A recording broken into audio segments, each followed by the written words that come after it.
Bienvenue, vous écoutez What on Earth is Happening.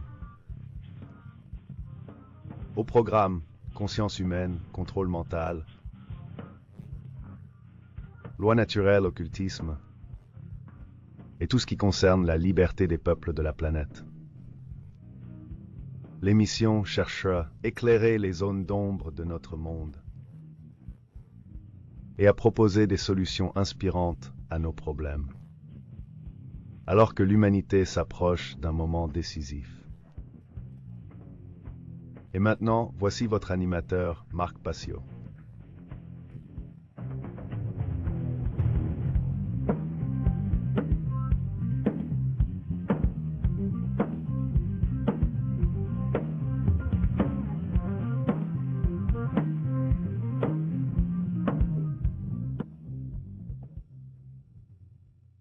Bonsoir à toutes et à tous. Comme le rappelle la musique d'intro, c'est la liberté. Tout tourne autour de ça, et il n'y a pas grand-chose d'autre qui compte. Nous sommes le mardi 11 mai 2010. Je m'appelle Marc Passio, votre animateur. Et vous écoutez What on Earth is Happening. Ici, on explore les origines de la conscience, de la condition humaine que nous partageons tous. Mon site est www.whatishappening.com.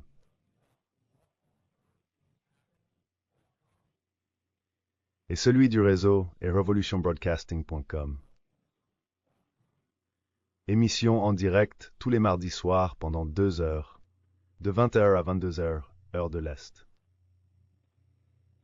J'ai un chouette programme pour vous ce soir. On va reprendre les sujets que nous avions laissés en suspens la semaine dernière, c'est-à-dire les obstacles à la réalisation de soi. On y revient dans un instant. Mais je commence toujours par annoncer les prochains événements.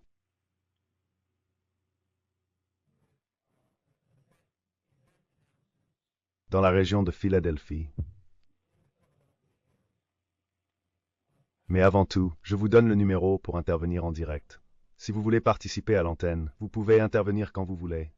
Ici, aucun sujet n'est interdit. Vous pouvez parler de tout ce que vous voulez. Le numéro à composer est le 347-884-47. Je rappelle 347-884-47.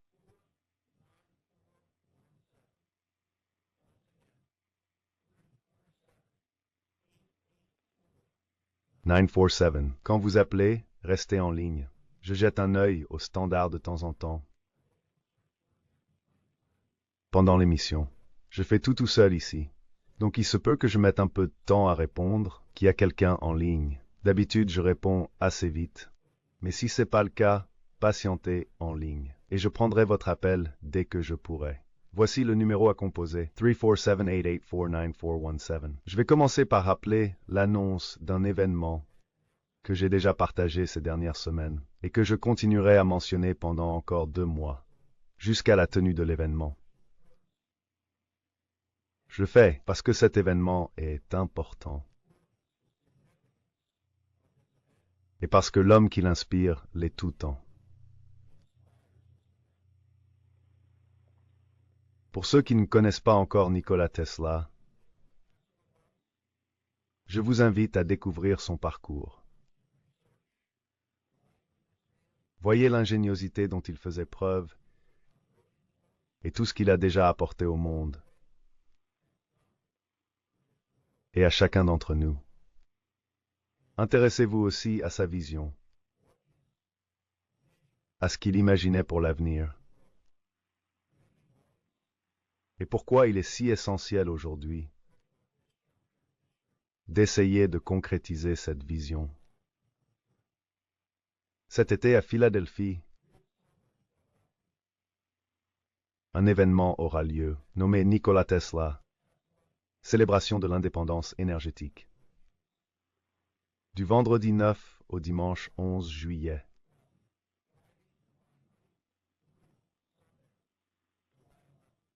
Un événement sur 3 jours. Chacun peut y trouver sa place.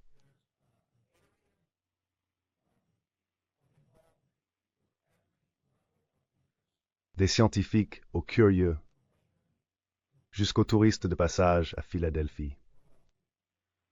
Voici le communiqué de presse de l'événement.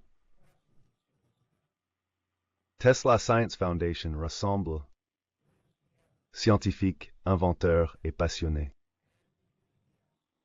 pour une conférence de 3 jours sur la nécessité d'un nouveau paradigme énergétique. En juillet à Philadelphie, la Tesla Science Foundation organise un événement et une conférence sur 3 jours afin de célébrer l'héritage et la vision de Nikola Tesla. Tesla était un inventeur exceptionnel qui a vécu au début du XXe siècle. Il est à l'origine du courant alternatif, de la radio, du moteur à courant alternatif, de la technologie sans fil et de nombreuses autres inventions, devenues essentielles dans notre vie moderne. Son rêve était d'offrir une énergie propre et libre au monde. Grâce à la technologie sans fil, ont été freinés par les intérêts financiers et la puissance des industriels de son époque. Lors de cet événement, la Tesla Science Foundation réunira des scientifiques et des inventeurs partageant les mêmes idées et des passionnés qui partagent le même objectif. Réaliser les technologies avancées de Tesla dans le domaine de l'énergie au service du progrès de l'humanité. Voici le programme. Une grande fête sera organisée pour l'anniversaire de Tesla. Ce sera le 9 juillet, de 22h à 2h. La fête aura lieu sur la pelouse du Independence Visitor Center, dans l'Independence Mall National Park, au croisement de 6th et Market Streets à Philadelphie. L'événement est gratuit. Tout le monde est invité à venir célébrer l'anniversaire de Tesla. Tesla est né dans la nuit du 9 au 10 juillet à minuit. Le lendemain, 4 événements sont prévus, dont 3 auront lieu simultanément, car ils ciblent des publics différents. Par exemple, pour ceux qui ne connaissent pas bien Tesla et veulent juste en savoir plus, ou simplement profiter de l'ambiance. Dans une atmosphère de fête, il y aura le Tesla Fest. C'est le 10 juillet. Ça dure toute la journée, de 10h à 20h. Sur la pelouse du Independence Visitor Center, à 6th et Market, avec des expositions de l'art, de la musique.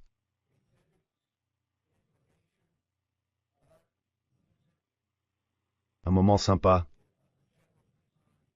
pour en savoir plus sur Tesla, sur ses projets et ses réalisations, et donner envie de découvrir l'organisation. La Tesla Science Foundation, et c'est gratuit. C'est un événement qui dure toute la journée. Entrée gratuite au Independence Visitor Center, le 10 juillet, de 10h à 20h. Ce même jour, des conférences et présentations accessibles à tous, pour les passionnés comme pour les curieux. On souhaite découvrir davantage Tesla, ses inventions et certaines applications pratiques pour elle dans le monde actuel. Rendez-vous le 10 juillet de 10h à 17h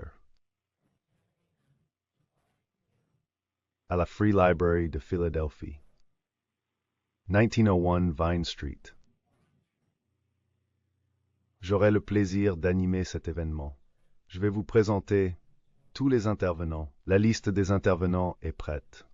On en ajoutera peut-être un ou deux, mais en général, voici les intervenants. Russell Anderson, Michael Kelly, Tatiana Maletix, Michael Treat, Mano Davina, Michael Craner et Brian Yetzer. L'entrée est gratuite. Les conférences et présentations à la bibliothèque publique auront lieu le 10 juillet de 10h à 17h et sont entièrement gratuites et ouvertes à tous.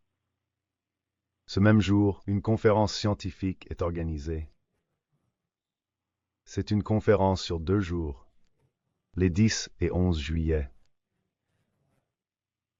de 10h à 17h, ouvert aux scientifiques et aux inventeurs. à 2 Liberty Place, au 32e étage. 1601 Chestnut Street, Philadelphie. Au moins 10 présentations scientifiques sont prévues. Inscription obligatoire. Inscrivez-vous sur le site de la Tesla Science Foundation à l'adresse teslasfoundation.org. Les 10 et 11 juillet. Conférence scientifique sur 2 jours, de 10h à 17h. La dernière partie de l'événement, c'est la réception, le dîner et le concert. Le 10 juillet de 18h à 23h,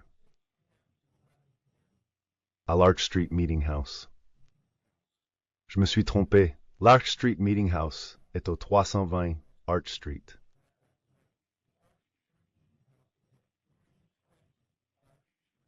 J'avais indiqué 302 lors des semaines précédentes, et je l'ai mal lu. En fait, c'est au 320 Arch Street, à Philadelphie. Avec le Divine Ensemble, un grand ensemble de musique classique, qui met à l'honneur le thérémine. Si vous ne connaissez pas le thérémine, allez voir ce que c'est. Ça s'écrit theremin. Thérémine, c'est vraiment un instrument extraordinaire. Il faut l'écouter pour en saisir toute la magie. Et l'interprète Mano Davina, chef d'orchestre de l'ensemble, est un véritable prodige du thérémine. Il est bluffant. Les sons qui sortent de cet appareil sont magnifiques. Alors pour cette soirée, le prix n'a pas encore été annoncé. Je peux presque vous garantir que ce sera moins de $25. C'est quasiment sûr. Mais on ne connaît pas encore le prix exact. Pour un dîner et un beau concert, au profit d'une si belle cause, c'est donné. C'est une vraie bonne affaire. Venez nous rejoindre. Participez, engagez-vous. Et n'hésitez pas à en parler autour de vous. Pour tout savoir sur la conférence prévue cet été à Philadelphie, rendez-vous sur le site teslasciencefoundation.org.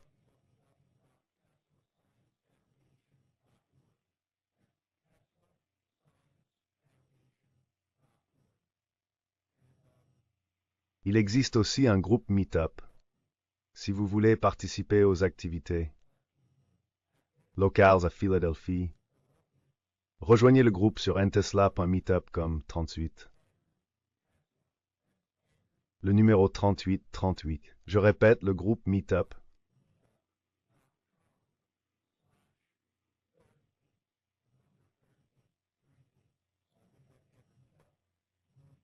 Vous pouvez rejoindre le groupe Meetup du Tesla Club sur meetup.com.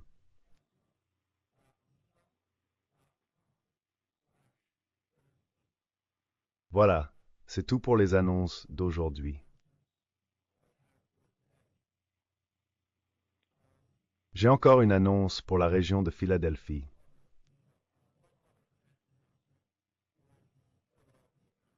Je récupère ça tout de suite. C'est parti. Une autre projection gratuite de documentaire. Encore une projection gratuite de documentaire. Cet événement est organisé par le groupe Truth, Freedom, Prosperity. Ce sera le lundi 17 mai. Lundi 17 mai de 19h à 21h30 à l'Ethical Society. Un lieu magnifique, parfait pour assister à l'événement, où sera projeté un excellent documentaire gratuit. Ça se passe à la Ethical Society, au 1906 South Rittenhouse Square, à Philadelphie. 1906 South Rittenhouse Square, Philadelphie. Il va y avoir une projection du documentaire d'Alex Jones, Fall of the Republic. C'est vraiment un film de qualité. À bientôt, et tout le monde y apprendra quelque chose. Fall of the Republic. Je vais vous lire le résumé. Près Fedstock, aux aimables voisins. organisateurs pour la vérité, la liberté et la prospérité, ont voulu vous solliciter et ont demandé l'avis aux membres du groupe sur le film à voir ce mois-ci. Vous avez voté, le verdict est là. Nous vous proposons ce mois-ci La chute de la République. Comme nous avons la salle jusqu'à 21h30, la séance commencera à 19h précise. Merci d'arriver un peu en avance. L'accueil commence dès 18h45. Alex Jones est véritablement surpassé dans ce film.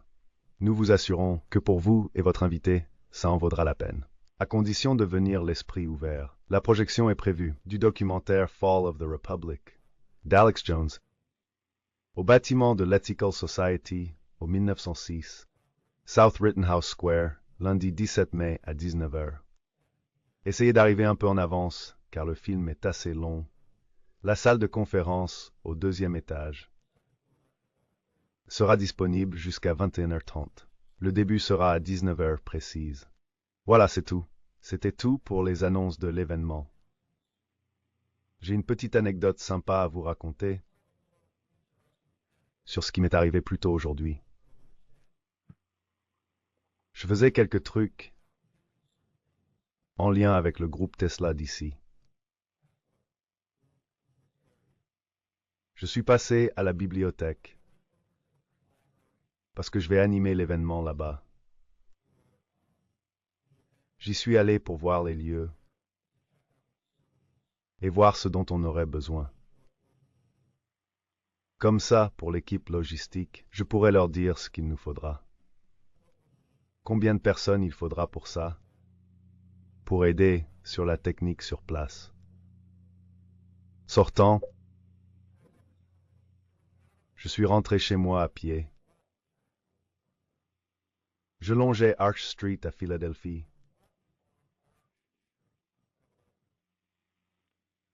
En allant vers le Reading Terminal Market, pour ceux qui voient où c'est. Des membres d'une ONG environnementale étaient là. Je ne suis pas vraiment sûr. Je crois que c'était Greenpeace. Ou une autre organisation environnementale similaire. Ils interpellaient les passants pour distribuer des tracts et informer les gens. En approchant, un des membres m'a interpellé.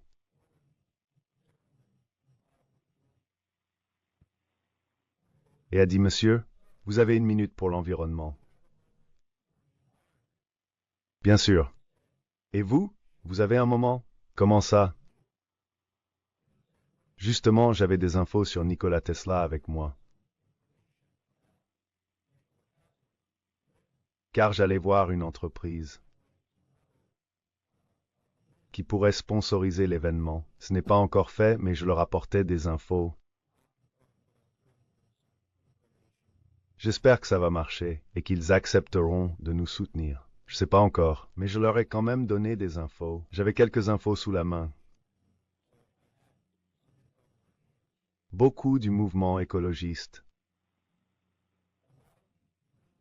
et ceux qui cherchent à lancer des projets ont de bonnes intentions. Ils sont conscients des problèmes environnementaux. Leurs solutions restent souvent limitées. Elles ne tiennent pas vraiment compte des possibilités technologiques actuelles. Cela s'explique surtout par ceux qui ont intérêt à maintenir le paradigme énergétique actuel et qui veulent garder le mouvement écologique sous contrôle. Paradigme de position, spect pour Justin Valkshoristion au manque ou au problème, peu importe comment on les nomme. Car Idna ne parle jamais de l'énergie libre. Tesla n'est jamais cité. Comme si l'inventeur du courant alternatif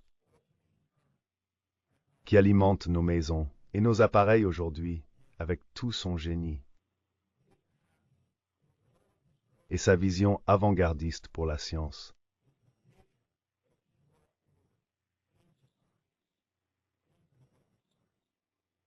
Comme s'il ne savait pas mieux que exploiter les rouages de la nature.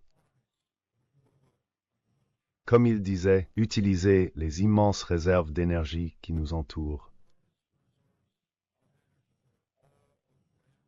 et les offrir à tous de façon propre et gratuite. C'est possible, c'est faisable. Ce n'est pas un rêve fou, ce n'est pas une illusion d'idéaliste.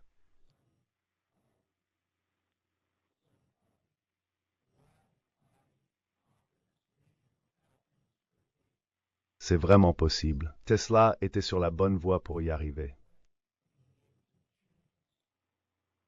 Si nous sortons de cette mentalité où tout serait impossible, et de cette vision limitée de ce qui est possible, si nous unissons notre imagination, nous pouvons rendre cette vision réelle. C'est possible, mais il faut d'abord pouvoir l'imaginer et ne pas s'arrêter à l'idée, mais avoir la volonté qu'elle devienne réalité et passer à l'action. Et nous avons les esprits et les ressources pour y arriver. Mais le vrai obstacle, c'est qu'on freine ce niveau de savoir scientifique et l'étouffement de l'imagination des gens par le statu quo, par la classe dirigeante, par ceux qui ont tout intérêt à ce que rien ne bouge, même si cela met en péril la planète dont dépend notre existence. Mais peu à peu, tout cela va changer, parce qu'il y a des organisations comme celle-ci qui ne vont pas s'arrêter. Ils continueront à avancer. Ils vont prouver que tout cela est possible, et ils vont le réaliser. Engagez-vous. J'ai essayé d'ouvrir les yeux à ce jeune homme. Plein de bonnes intentions, vraiment plein de bonnes intentions. Mais quand je lui ai posé la question, s'il connaissait Tesla, non, il ne sait pas ce qu'il a fait, ni ce qu'il a tenté de faire. Vous vous rendez compte? On ne parle pas de lui dans les manuels d'histoire.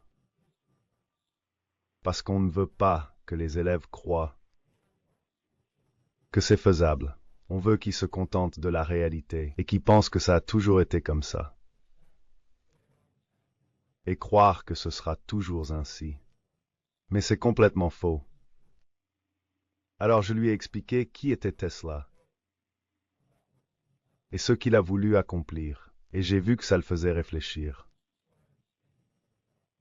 Quand je lui ai demandé d'imaginer un monde sans dépendance, ni à l'extraction minière, ni au forage pétrolier, on n'aurait plus besoin d'utiliser de pétrole à un rythme aussi élevé qu'aujourd'hui, et le consommer comme actuellement, grâce aux inventions de Tesla. Vous pourriez alimenter votre foyer en électricité gratuite et sans fil. Vos voitures fonctionneraient de la même façon. Plus besoin de moteur à essence, ni de toutes les pièces qui vont avec. Et c'est possible. Mais est-ce qu'on le veut vraiment?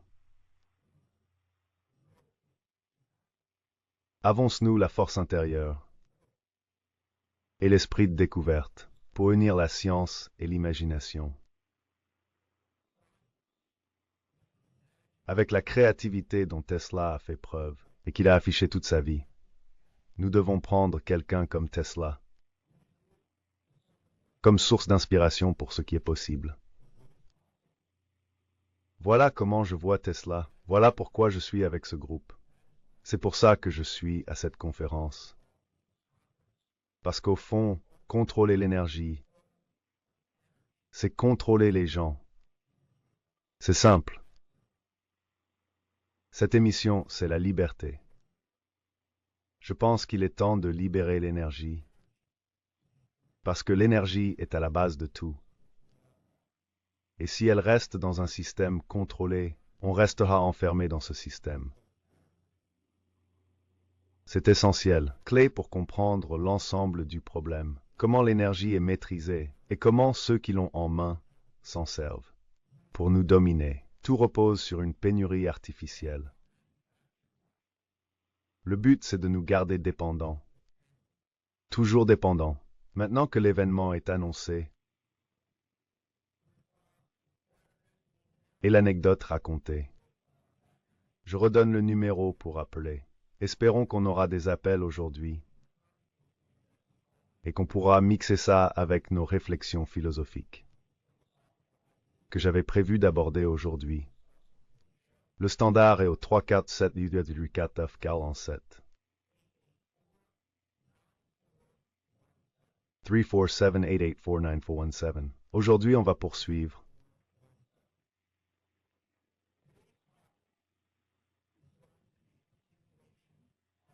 ce qu'on a commencé la semaine dernière, quand on discutait de ce qui nous empêche de savoir qui nous sommes vraiment. Ce que j'appelle la découverte du vrai soi. Pas le petit moi, le moi dominé par l'ego, le moi purement physique. Certains chercheurs, comme David Icke, parlent d'un ordinateur corporel.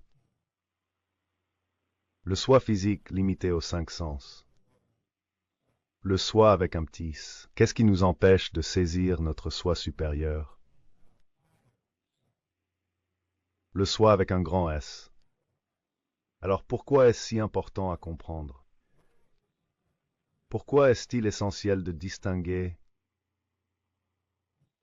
ces deux aspects du soi?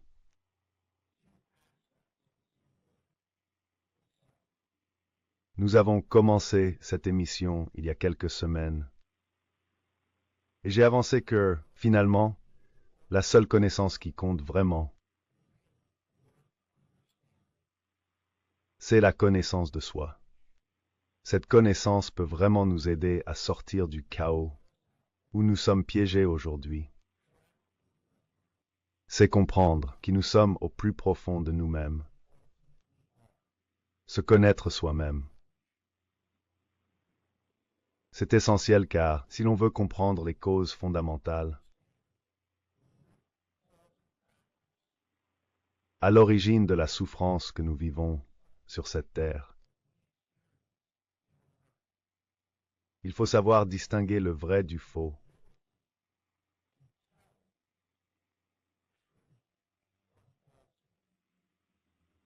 Et cela passe par la connaissance de qui nous sommes vraiment,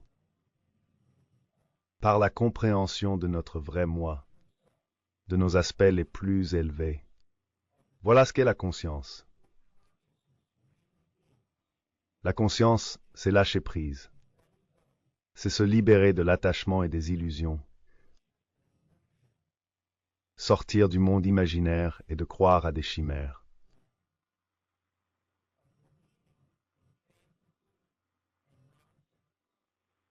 C'est aussi distinguer le vrai du faux.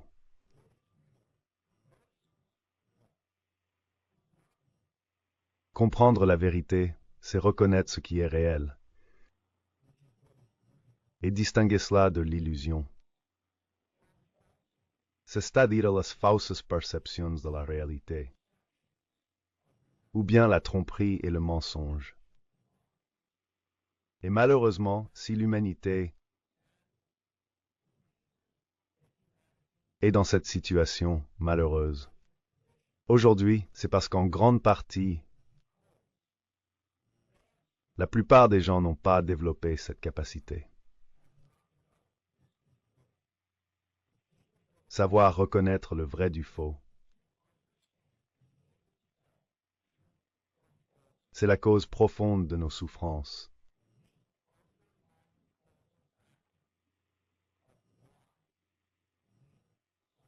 Et je continuerai à le rappeler chaque semaine. Je le redirai chaque semaine. C'est la cause fondamentale de ce qui se passe sur Terre. Quand on parle de sujets comme la vérité, il y aura toujours des gens pour affirmer que la vérité n'existe pas, que la perception fait la réalité. C'est cette idée, cette idéologie, dont nous avons déjà parlé ici, le solipsisme. J'appelle.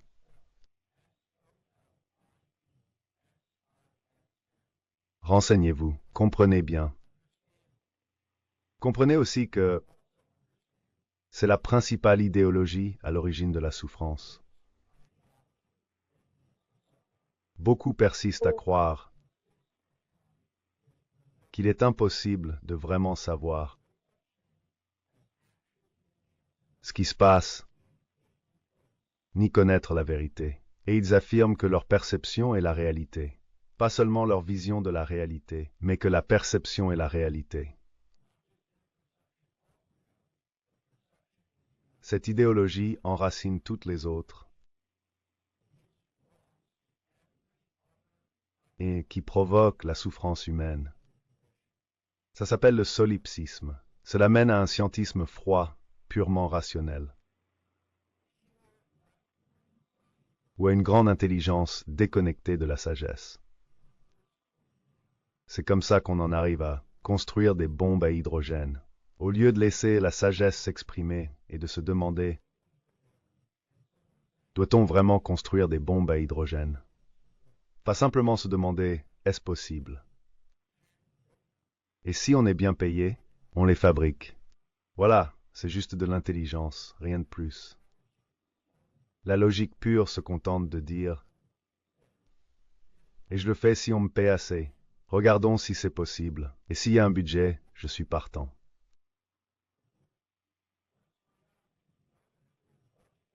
Mais la vraie sagesse dirait: devrais-je vraiment le faire? Bien. La sagesse se demande toujours: est-ce la bonne chose à faire? Ce qui m'amène à la prochaine idée issue du solipsisme. Relativisme moral, ne pas croire que ça existe. Ne pas reconnaître le vrai, le bien ou le mal. Penser que tout cela est relatif et qu'il n'existe pas de morale.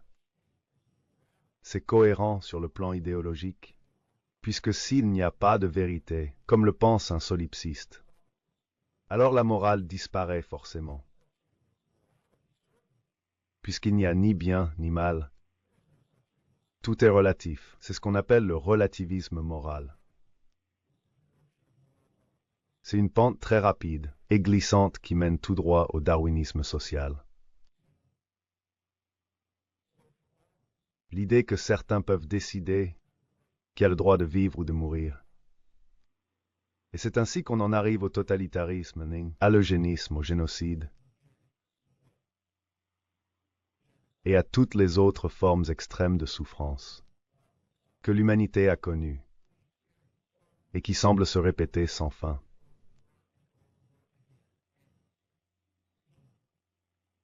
Tant qu'on ne sort pas de cette idéologie de fond, on en a parlé, c'est essentiel pour comprendre ce qui nous bloque lorsque nous avons abordé les niveaux supérieurs de notre être,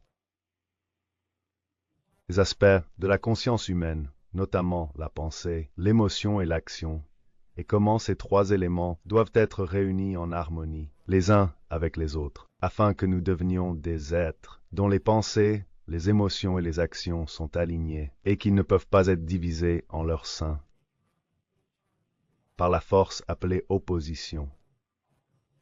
Cette opposition interne, c'est elle qui sépare nos pensées, nos émotions et nos actions et nous pousse à agir contre ce que nous pensons ou ressentons vraiment. Nous avons aussi parlé du cerveau humain et de ses différentes parties, parce que ça aide à comprendre qui nous sommes vraiment. Il faut comprendre comment fonctionne le cerveau. Il faut savoir ce qui équilibre ou déséquilibre le cerveau. On a aussi un peu parlé des déséquilibres du cerveau. Qu'est-ce qui cause les déséquilibres du cerveau? Et on a vu ce qui se passe quand l'hémisphère gauche est très déséquilibré. On en parlera beaucoup dans l'émission de ce soir. J'appelle ça la prison du cerveau gauche. Quand quelqu'un devient tellement cérébral qu'il se retrouve enfermé dans une pensée linéaire et unidimensionnelle. La prison du cerveau gauche est souvent liée à d'autres obstacles à l'épanouissement personnel, dont je vais parler. Avec un peu de chance, on aura le temps d'en parler ce soir. Dans cette émission, auparavant, on a parlé des forces de l'amour et de la peur. L'amour qui ouvre notre conscience et la peur qui la referme. On a vu à quel point ces forces sont intimement liées à la façon dont chacun voit le monde. Le déséquilibre du cerveau joue aussi un rôle là-dedans. Quelle vision du monde avez-vous? Et comment vous situez-vous par rapport aux autres? Et à l'ensemble de l'univers? Faisons-nous partie d'un tout, d'un vaste océan de conscience? Ou est-ce que tout est séparé, et chacun ne pense qu'à soi, peu importe sur qui il faut marcher pour obtenir ce qu'on veut? Notre vision du monde. On a parlé de la rupture entre différentes visions du monde. Deux visions du monde très déséquilibrées. L'une tournée vers le cerveau gauche, l'autre vers le cerveau droit, qui correspondent au hasard et au déterminisme. Ces dernières semaines, on a parlé de la magie et de la sorcellerie, vues comme les sciences et techniques de l'influence, pour influencer les idées et les comportements.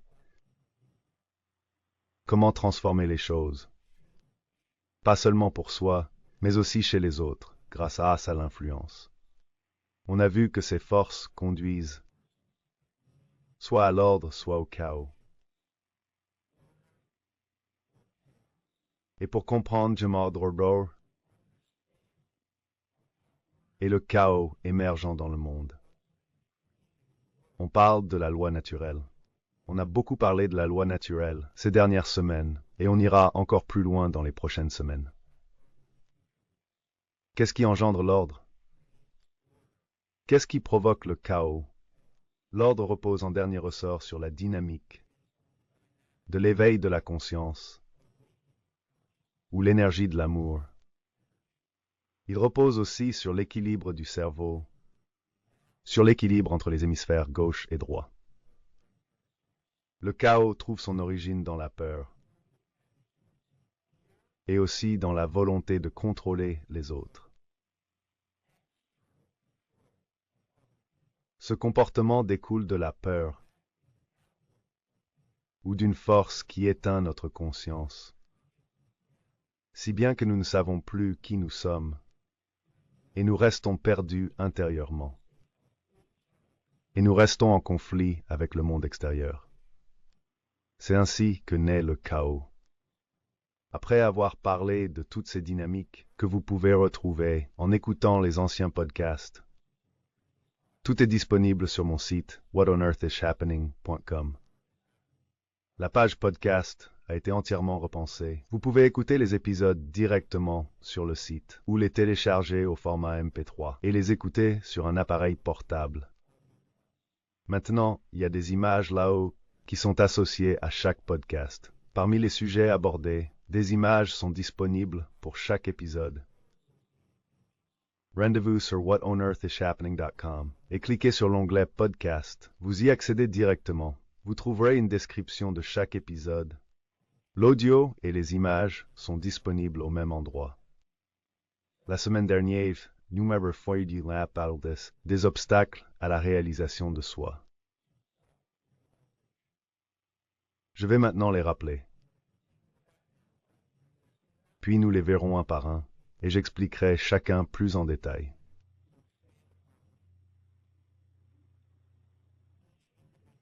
Quatre obstacles principaux nous freinent.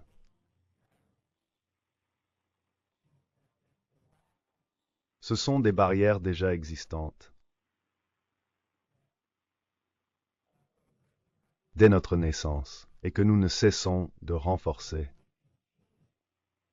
Et nous les transmettons aux générations suivantes, perpétuant ainsi ce schéma. Au fond, tout cela vient d'un manque de compréhension de qui nous sommes réellement. Les 4 principaux obstacles à prendre conscience de notre être profond sont les suivants. L'illusion des 5 sens, c'est le premier obstacle. C'est l'identification à la matière, au monde matériel. On s'attache sans cesse uniquement à notre existence physique.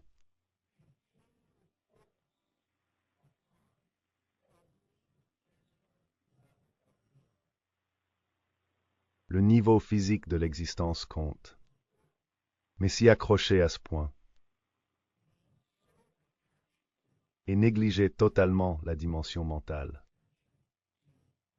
ou spirituelle de notre être, c'est ce qui nous a menés au désordre dans lequel nous sommes aujourd'hui. C'est le premier frein à l'éveil. S'identifier au monde matériel. Ne pas voir ce monde comme un terrain d'expérience, mais penser que c'est là notre véritable nature. Le deuxième obstacle pour accéder à son vrai soi, au soi supérieur, c'est l'identification à l'ego.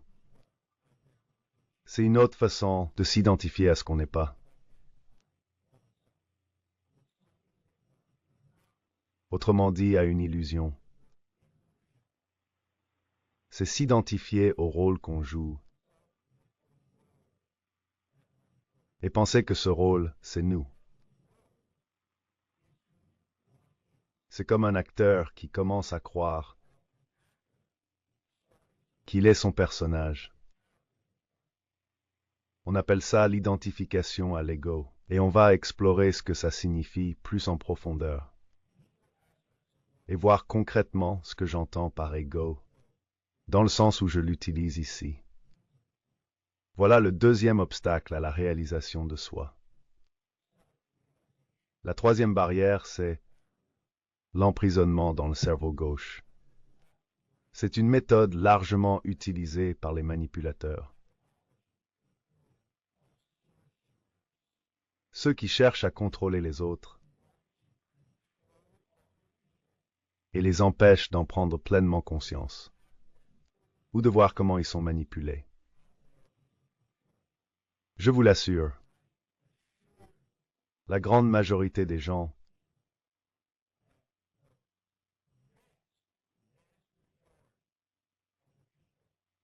surtout en Occident, et particulièrement dans ce que nous appelons la civilisation occidentale, sont véritablement enfermés dans cette prison, pris au piège du cerveau gauche. C'est l'incapacité de penser autrement que de façon analytique, ou linéaire, ou de manière intuitive.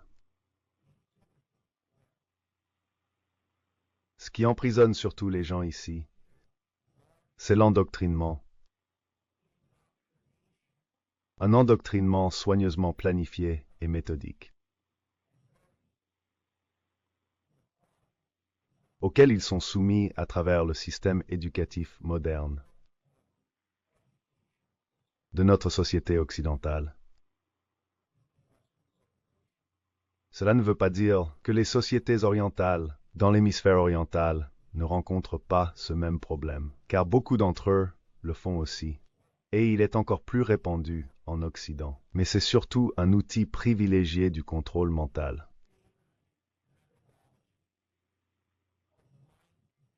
Soyons clairs, et appelons cette barrière à la réalisation de soi.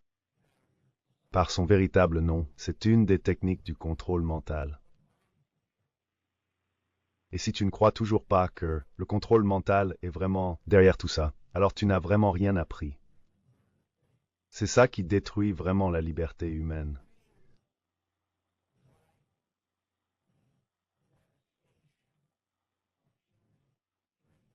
Et notre souveraineté sur Terre. C'est ce qui engendre toutes les situations qu'on refuse et qu'on juge mauvaises, négatives ou néfastes. C'est clair? La prison de l'hémisphère gauche, troisième obstacle à la découverte de notre vraie nature, est essentielle, car beaucoup s'y retrouvent prisonniers. Et lorsqu'on y reste enfermé, on n'est qu'à moitié soi-même. On n'est en réalité qu'une moitié d'être humain. Vous voyez? Ils n'ont pas développé leur intuition, ni leur capacité à prendre soin des autres. Les aspects sacrés du féminin liés à la connexion à l'hémisphère droit. Attention, ça ne veut pas dire que l'hémisphère gauche n'est pas aussi essentiel, car il l'est. Les deux doivent fonctionner en équilibre. C'est ça, le troisième obstacle à la réalisation de soi. Le quatrième obstacle pourrait bien être l'un des plus puissants, il pourrait même être le plus puissant. C'est encore une forme d'attachement. C'est la conviction et l'attachement au schéma de pensée institutionnalisé. Je le répète, c'est rester attaché à une façon de penser imposée par les institutions et de vivre dans le monde sous l'influence des institutions, des croyances imposées par les institutions. Car c'est bien ce dont il s'agit au final. Ce sont des idéologies. Ce sont des systèmes de croyances. Ce ne sont pas des philosophies. Ce ne sont pas de vraies compréhensions. Ce ne sont pas des prises de conscience. Et pas des prises de conscience des principes de la loi naturelle. En réalité, ces institutions sont des idéologies créées pour se protéger et perdurer. Elles finissent par devenir des institutions ou des manières de penser et d'agir figées. Nous allons voir en quoi cela consiste et comment elles maintiennent une emprise puissante sur l'esprit humain. Et tant qu'on ne se libère pas de cet attachement à ces systèmes de croyances institutionnalisés, n'espérez pas de gros changements sur cette planète. Désolé de devoir vous l'annoncer, parce qu'il reste encore tant à faire. Dans les mentalités, dans la conscience, la plupart pensent alors qu'on est encore très loin du but. Ceux qui pensent qu'en agissant un peu dans le système, ils arriveront à changer les choses et que tout ira bien après. Ils se trompent eux-mêmes. Parce que c'est le système qui empêche tout de changer. Tous ces systèmes institutionnalisés qui nous entourent sont ce qui maintient les choses comme elles sont, ce qui nous contrôle en réalité, car ils exercent une emprise forte et un véritable étau sur nos esprits, sur l'esprit de presque toute l'humanité. Ce sont les cadres dans lesquels on pense. Vous voyez? Essayons de faire rentrer la vérité dans notre case. Je veux bien t'écouter, mais jusqu'à une certaine limite. Je veux bien savoir ce que tu penses du gouvernement. Mais ne viens pas dire que ma religion, c'est de l'astrothéologie. Tout sauf ça, vraiment. Là, je fais carrément demi-tour. On peut parler d'argent, mais ne commence pas à me parler des poisons dans mon assiette. Tu sais, chacun vient avec ses propres cadres de pensée. Et ça, c'est lié à l'ego. À la façon dont on s'identifie à son ego. La deuxième des 4 grandes chaînes qui entravent l'esprit humain et l'âme.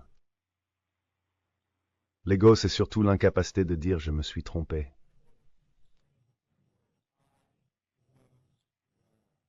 Voilà ce qu'est l'ego. Il y a quelques jours, j'étais en voiture avec des membres de la fondation Tesla et je leur expliquais certaines choses dont j'étais persuadé d'avoir raison. Petite parenthèse, je vous raconte vite fait une anecdote. Quand j'ai vraiment commencé à ouvrir les yeux et à comprendre ce qui se passait vraiment dans le monde, pour ce qui est du contrôle mental et de toutes les formes, les multiples formes de contrôle qui nous entourent, qui maintiennent nos esprits dans un état limité, en tant qu'espèce, qui détruisent l'imagination humaine. J'étais encore vraiment naïf à l'époque. Je croyais qu'il suffisait de prévenir les gens autour de moi de ce qui se passait et leur expliquer que certains n'agissaient pas dans leur intérêt et les faisaient croire à des choses fausses. Et si je leur montrais simplement des preuves, je pensais qu'ils feraient preuve de raison. Ils se comprendraient la raison et la logique derrière tout ça. Je me trompais complètement, comme pourrait le dire n'importe qui, un peu éveillé, ou ayant un minimum de conscience. Il ne suffit pas de leur donner des explications, parce qu'ils sont bloqués par leur ego. Ils restent complètement fermés. Leur conscience est fermée à un niveau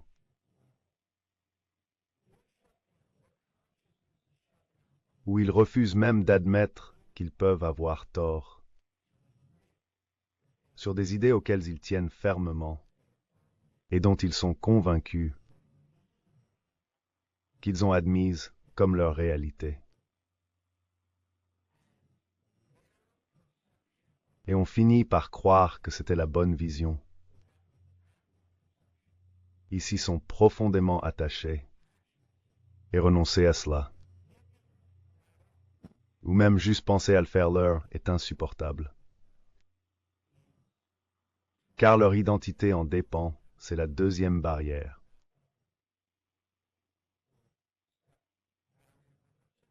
Leur ego s'y est lié. Ils sont attachés à cette croyance, ils s'y définissent. C'est ce que nous allons approfondir tout au long de cette émission.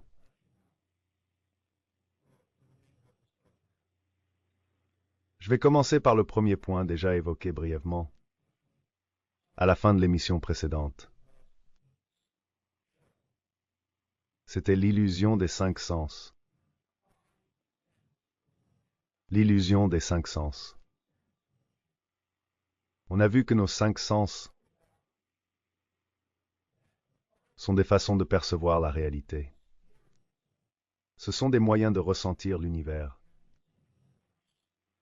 Ce sont nos outils biologiques, comme nos yeux.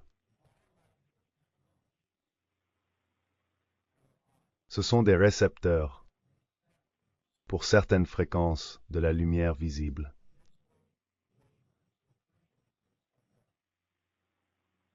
Les yeux sont l'un de ces récepteurs, un peu comme des antennes qui captent des fréquences.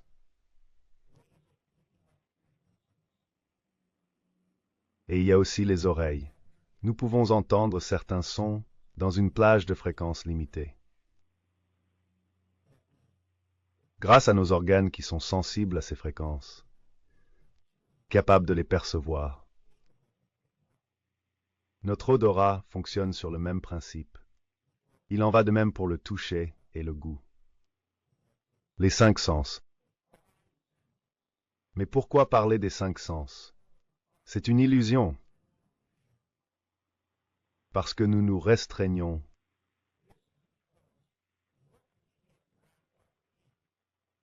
à percevoir uniquement les fréquences.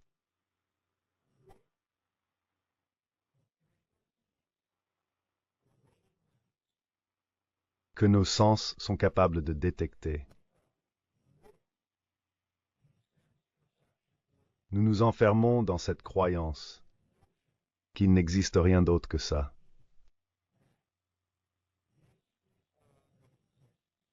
Et en parallèle à cette croyance, que seules les infimes fréquences,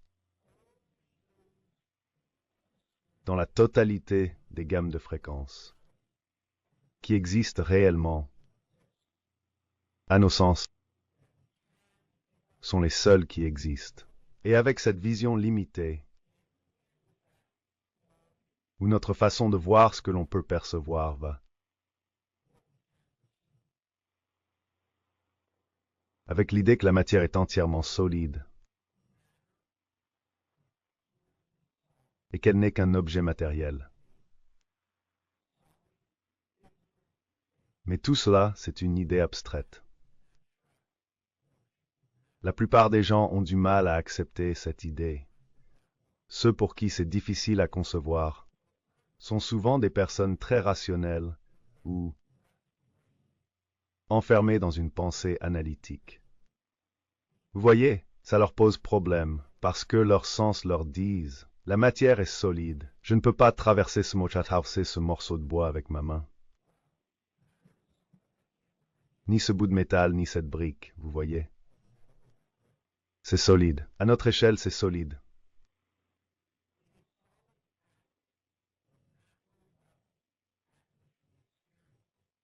Aujourd'hui, j'aimerais commencer par aborder un sujet, et je vais y consacrer un peu de temps. Parce que, quand je fais cette présentation en public, je n'ai pas vraiment le temps d'approfondir cette idée. Et je pense que c'est vraiment essentiel de comprendre comment ça fonctionne. L'illusion de la matière perçue par nos 5 sens. Quand on parle de grandes quantités de matière, ou du domaine macroscopique, c'est-à-dire des objets de grande taille, des choses que l'on peut voir, on les perçoit comme solides, mais elles sont composées d'atomes.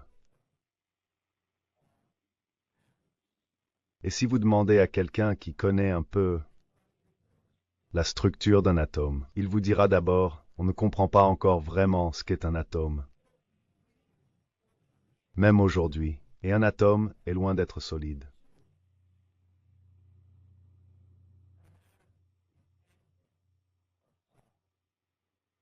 Il est fait à plus de 99,99999% de vide.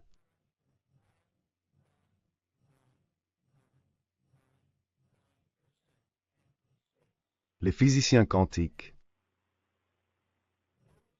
ceux qui étudient la matière à une échelle minuscule,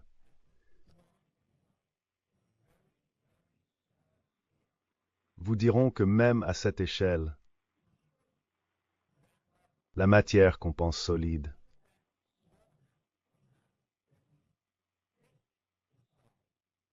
n'est en réalité qu'une probabilité, rien qu'une forme d'énergie, un simple potentiel. Le mot important ici, c'est le potentiel. Alors dans l'heure qui vient, nous allons continuer à explorer l'illusion des 5 sens et voir comment ce potentiel, qui est de l'énergie pure, devient manifestation et finit par se manifester sous forme de particules physiques, tiers ou même sous forme d'événements dans notre réalité. Je détaillerai tout ça dans l'heure qui vient. Vous êtes sur What on Earth is Happening. Je suis Marc Passio, votre hôte. Merci de nous avoir suivis pendant cette heure. On revient dans un instant. La liberté, c'est ça le plus important. C'est vraiment ça l'essentiel.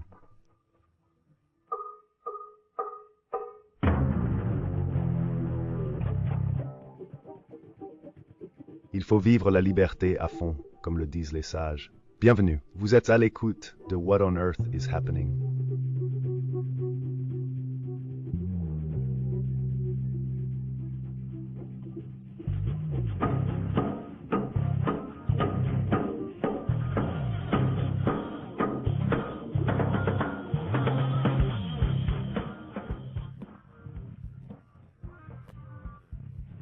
Au programme, conscience humaine, contrôle mental,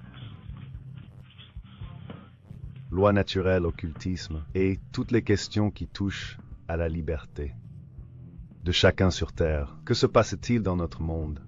L'émission cherche à éclairer les zones d'ombre de notre monde et à proposer des solutions pour surmonter les défis auxquels nous faisons face alors que l'humanité atteint un moment crucial.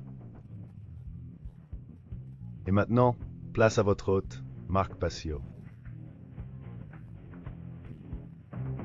Bienvenue à la deuxième partie, tout le monde. Libérez votre esprit et votre âme.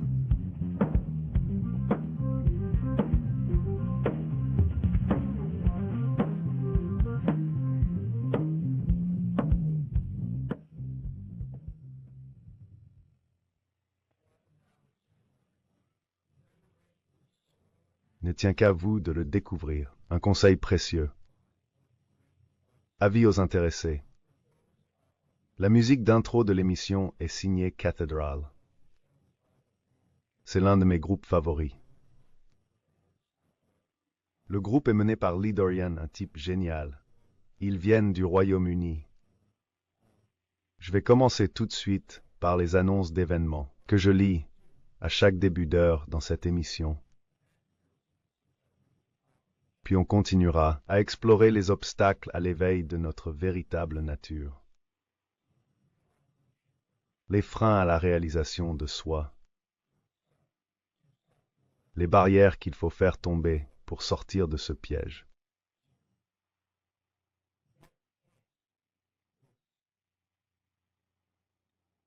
Dans lequel l'humanité paraît bloquée aujourd'hui. Vous êtes sur What on Earth is Happening. Votre hôte, Marek. L'émission est en direct chaque mardi soir, à 20h, heure de l'Est des États-Unis. Le numéro pour participer à l'émission. Je redonne le numéro pour participer. Si vous voulez réagir, appelez quand vous voulez. Aucun sujet n'est tabou. Parlez de ce que vous voulez. Le numéro est le 347-849-47. 347-884-9417. On enchaîne avec les annonces. À Philadelphie cet été, un super événement sera organisé par des gens passionnés. Et même si vous ne pouvez pas venir,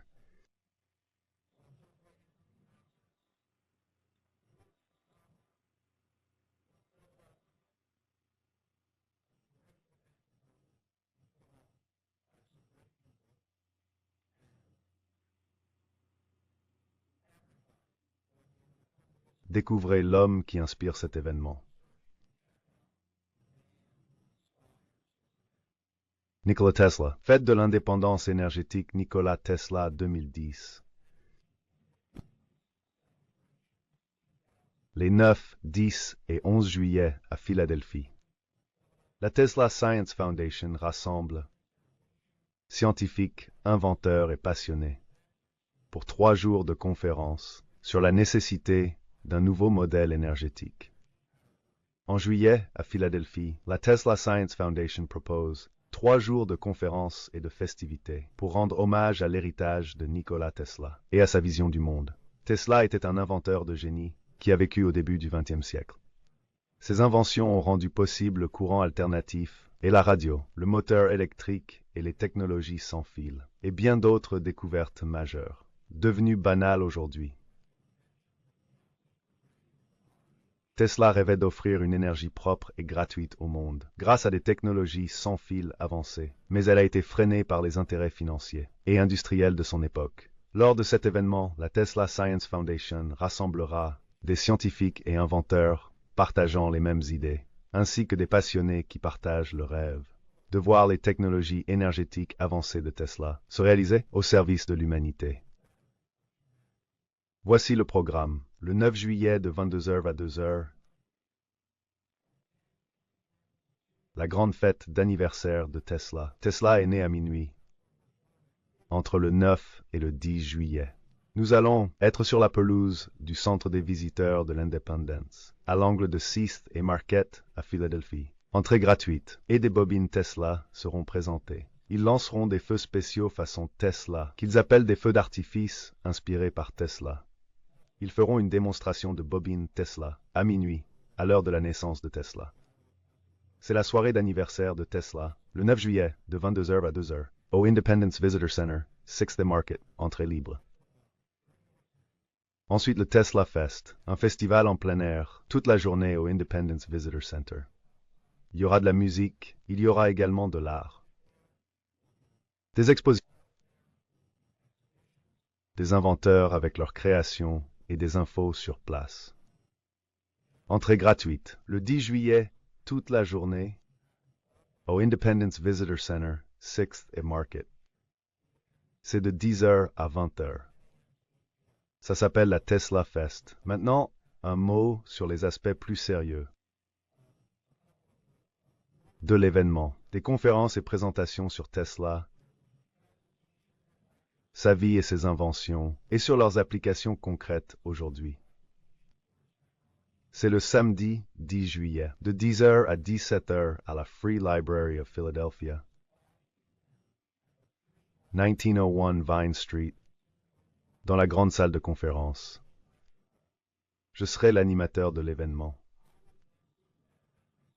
Je fais partie de la Tesla Science Foundation. Je suis fier de faire partie de cette organisation et ils m'ont demandé de présenter l'événement à la Free Library. De grands intervenants seront présents comme Russell Anderson. Russell va parler d'antigravité. Il vaut vraiment le détour. La propulsion électrogravitationnelle. Il a construit un appareil antigravité inspiré de certaines technologies, non seulement celles de Nikola Tesla, mais aussi de T. Townsend Brown. C'est l'un des intervenants. Michael Kelly intervient aussi.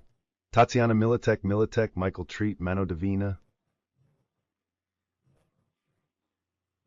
Michael Craner et Brian Yetzer participeront en tant qu'intervenants pour les présentations. Pour des conférences à la Free Library of Philadelphia. L'événement est gratuit. Des intervenants passionnants et des conférences, des infos sur Tesla et ses technologies, le 10 juillet de 10h à 17h. À la Free Library of Philadelphia, 1901 Vine Street. Entrée libre. Une réception et un dîner, ainsi qu'un concert le soir du 10 juillet, de 18h à 23h à l'Arch Street Meeting House, au 320 Arch Street. L'événement accueillera l'ensemble classique connu sous le nom de Divine Hand Ensemble. Visitez leur site internet, divinehand.net. Vous allez être bluffé par la musique de ce groupe. C'est vraiment magnifique et elle met en avant le thérémine, un instrument électronique unique. Le prix du dîner-concert n'a pas encore été communiqué, mais je peux déjà vous dire qu'il sera autour de 25 $. Ou moins, c'est vraiment donné pour une soirée pareille. Et en plus, c'est pour une bonne cause. Car contrôler l'énergie, c'est contrôler les êtres humains. Et ça doit cesser. Il nous faut un nouveau paradigme énergétique. Si nous voulons vraiment être libres. La dernière partie, c'est la véritable conférence scientifique. Elle s'adresse surtout aux scientifiques et aux inventeurs. Pour explorer ensemble ces théories et ces technologies. Les 10 et 11 juillet. C'est là le cœur de l'événement. Et le but, c'est de soutenir les scientifiques et les inventeurs tournés vers l'avenir et comprendre pourquoi il est nécessaire d'utiliser les technologies de Tesla, ces technologies les plus avancées, plus que jamais, et pas seulement les développer, mais les mettre au service de l'humanité et du potentiel humain. Comme Tesla l'avait vraiment rêvé pour le monde, jusqu'à ce que son financement soit soudainement coupé par ceux qui poursuivaient d'autres intérêts. La partie scientifique aura lieu le 10 juillet et le 11 de 10h à 17h. au 32e étage du 2 Liberty Place, 1601 Chestnut Street. Au moins 10 présentations scientifiques sont prévues. L'inscription est obligatoire.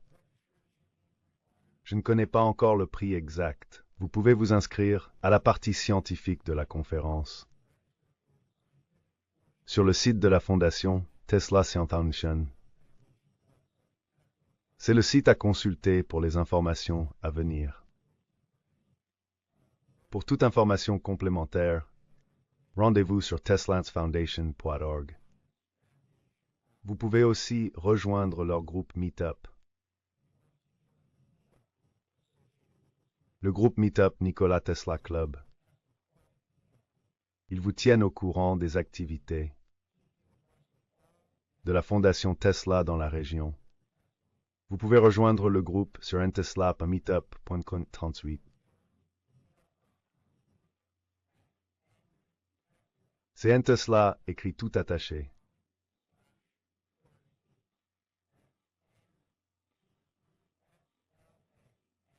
Meetup 38. Voilà la première annonce. La deuxième annonce, projection gratuite du documentaire Fall of the Republic.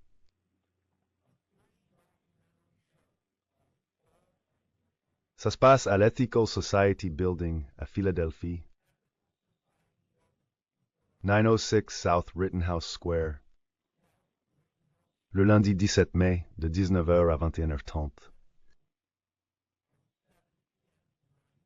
Merci d'arriver à 19h30 précise, car le film est assez long. C'est un documentaire remarquable. Venez avec un esprit ouvert et soyez ponctuels, voire en avance, car le film débutera à 19h pile.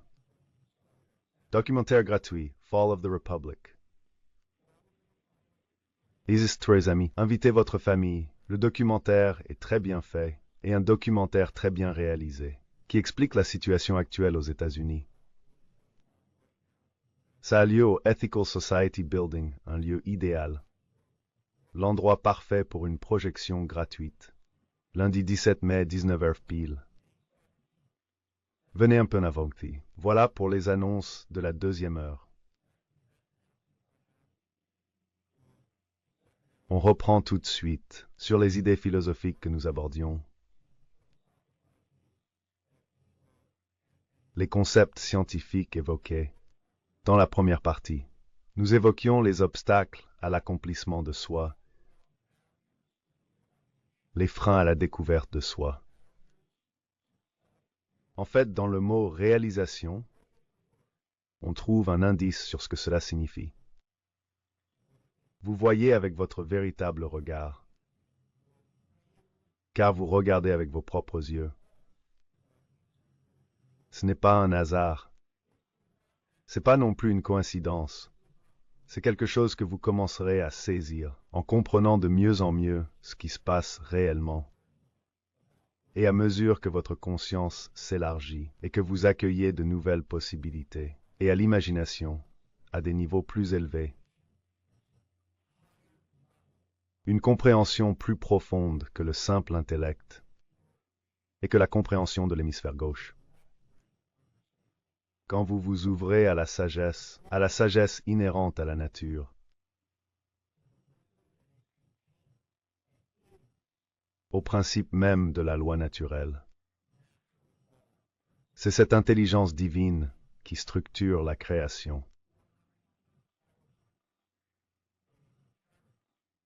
Et qu'on commence à percevoir que la vérité est contenue dans les mots que nous utilisons. Les mots révèlent beaucoup sur le sens et le but profond.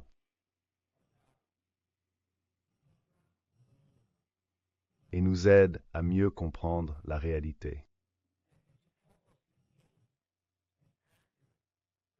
De ce qui se passe en nous et dans le monde où nous vivons. Ce qu'on appelle le monde extérieur. Dans le mot realization, on entend real eyes dans sa prononciation. C'est comme voir la réalité avec des yeux authentiques. Un peu comme dans le film Matrix, quand il déconnecte Neo de sa capsule et qu'il rééduque ses muscles. Il l'aide à se réadapter au monde réel, parce qu'il était coincé dans un monde d'illusions. Il était coincé dans un monde fantastique, dans la matrice. Il leur demande, pendant qu'il l'aide dans ce processus, pour l'aider à retrouver des forces. Il demande, pourquoi j'ai si mal aux yeux? Et Morpheus lui répond, parce que tu ne t'en es jamais servi. Parce que tu ne t'en es jamais servi. Ici, la plupart ne voient pas avec leurs vrais yeux. Ils voient le monde avec un regard faussé, à cause d'un déséquilibre intérieur, nourris par la peur et une mauvaise image d'eux-mêmes et du monde qui les entoure. Et surtout, tout cela trouve sa source dans un contrôle mental ancré très profondément.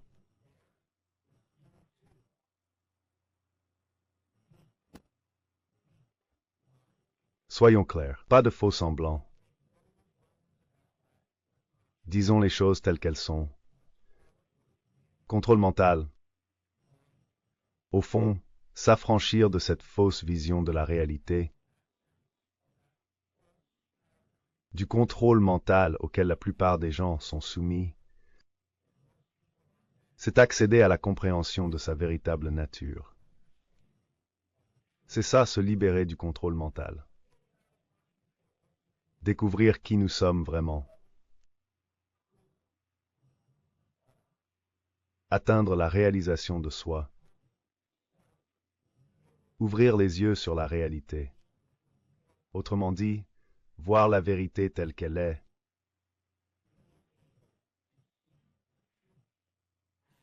Percevoir le monde autour de nous tel qu'il est,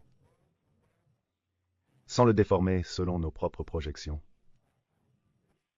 Voilà le sens de la réalisation de soi. La capacité de différencier le vrai du faux. Nous évoquions l'illusion des 5 sens.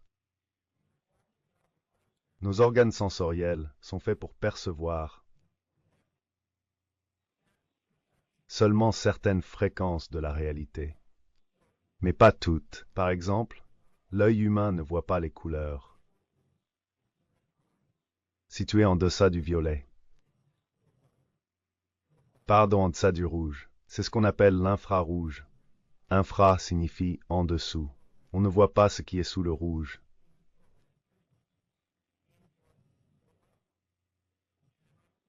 Au-dessus du violet, c'est ce qu'on appelle l'ultraviolet. L'œil humain ne peut pas les percevoir. Ça veut dire qu'aucune fréquence n'existe à ce niveau. En dessous du rouge. Ou au-dessus du violet du spectre. Dans le spectre visible, non. Bien sûr, il y a des fréquences là-bas. Il y a une infinité de fréquences. Notre œil n'est pas fait pour les percevoir. C'est pourquoi on ne les voit pas. Ça ne veut pas dire qu'elles n'existent pas. Le sifflet pour chien en est un bon exemple. L'oreille humaine est conçue pour être atténuée et pour être sensible à certains sons. Capter, traiter et interpréter certaines fréquences sonores. Est-ce que ça veut dire que d'autres fréquences sonores n'existent pas? Ou que d'autres êtres dotés de sens différents ou de capacités biologiques différentes ne pourraient pas les percevoir? Bien sûr qu'ils le pourraient. Bien sûr, ça ne veut pas dire qu'elles n'existent pas. Vous comprenez? Un chien entend des sons que l'oreille humaine ne peut pas percevoir. Pour quelqu'un de très rationnel, ou qui ne croit qu'à ce qu'il peut percevoir avec ses 5 sens, quand on siffle avec un sifflet pour chien, ils diront qu'il n'y a rien. Pour eux, ça n'existe pas. Qu'un son. Rien n'est produit. Pourtant, des ondes sonores sont émises par ce sifflet et atteignent votre tympan. Votre tympan n'a pas la capacité de capter cette fréquence, que vous le vouliez ou non. que vous croyez au son ou pas. Le son est là, et vous comprendrez qu'il existe. Essayez avec un sifflet près d'un chien. Vous voyez, les chiens l'entendent. Mais pas nous, ce qu'on perçoit n'est pas la réalité. Quand les gens s'enferment dans l'idée que seuls, ce qu'ils peuvent percevoir par leurs cinq sens, tout ce qui se passe autour d'eux, ils se mentent à eux-mêmes. Ils sombrent dans l'illusion. Ils s'enfoncent dans leur ego, ce qu'on appelle la deuxième barrière, l'identification à l'ego, qui va de pair avec l'illusion des cinq sens.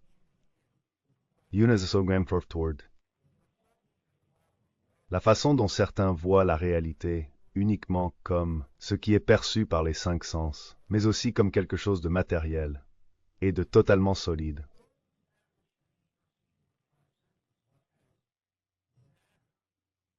Et physiquement solide. Et réel, parce que c'est ce qui existe vraiment. Et qu'il n'y a rien d'autre, que seule la matière a de l'importance. Cela renforce l'idée que seule la survie physique compte, que seul le bien-être du corps compte, même si l'esprit ou le mental se dégrade. C'est un piège très profond et difficile à éviter.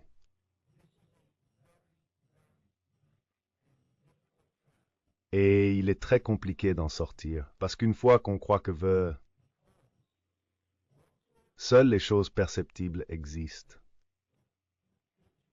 et que la matière est entièrement solide, nous nous retrouvons à avoir une vision très étroite de ce qui est vraiment possible.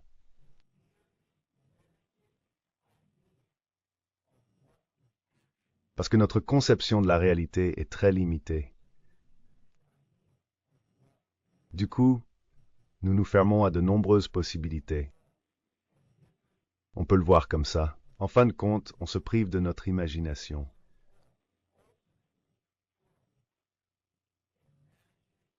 J'avais conclu la dernière fois sur le fait que la matière, en fait, n'est pas solide, mais énergie potentielle. Elle a le potentiel d'exister. Si on regarde la matière au niveau quantique, on va voir que toute matière est simplement de l'énergie qui vibre à une fréquence donnée. C'est tout, ce n'est pas une masse solide. Pas comme on l'imagine normalement. En réalité, toute la matière provient de la même substance de base. Une énergie en vibration, c'est le fondement de la réalité physique.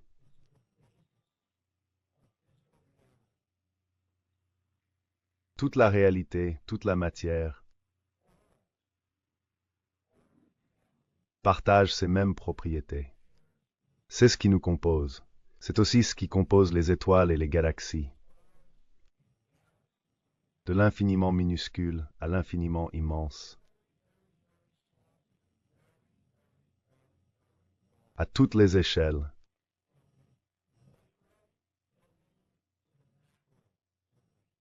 La matière n'est qu'énergie en vibration. C'est ça qu'il faut retenir. Au fond, elle n'est pas solide. Comme on le croit. Si on regardait à l'échelle quantique,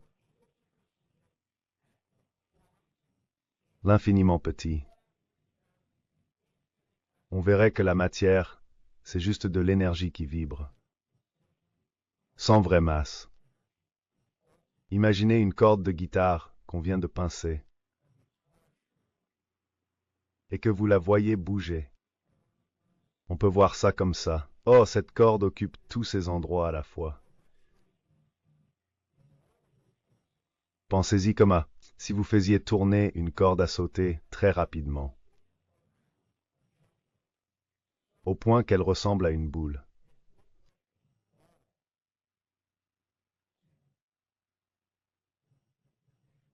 Comme un ventilateur, non? Une pale n'occupe pas tout l'espace quand elle tourne.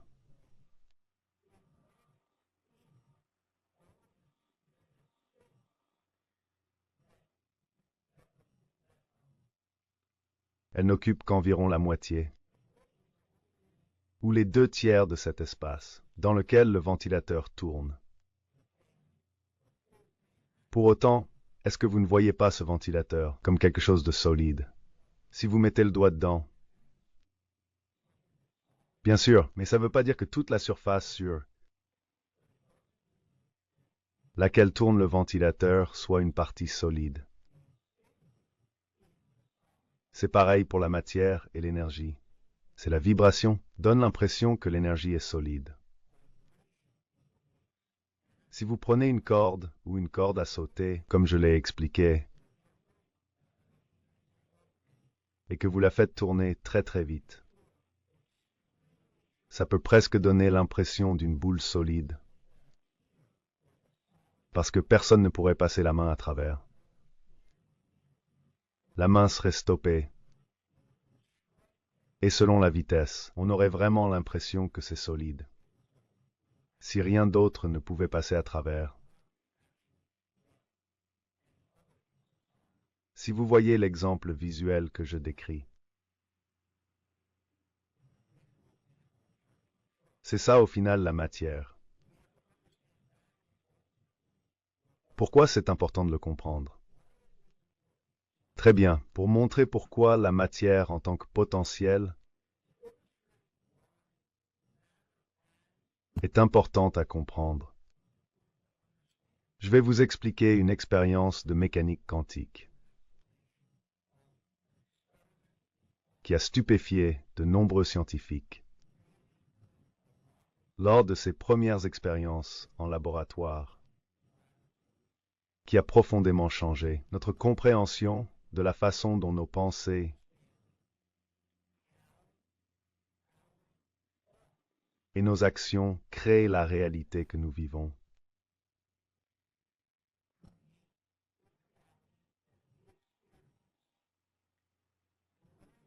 En utilisant tous les potentiels qui s'offrent à nous.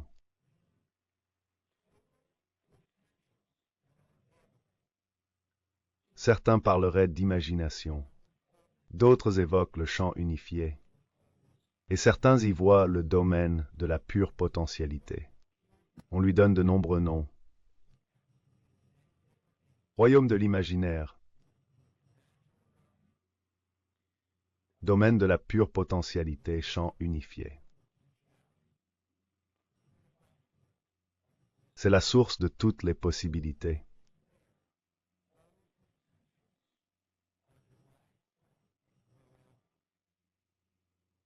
Pour mieux comprendre il faut comprendre comment la matière fonctionne, à l'échelle la plus infime.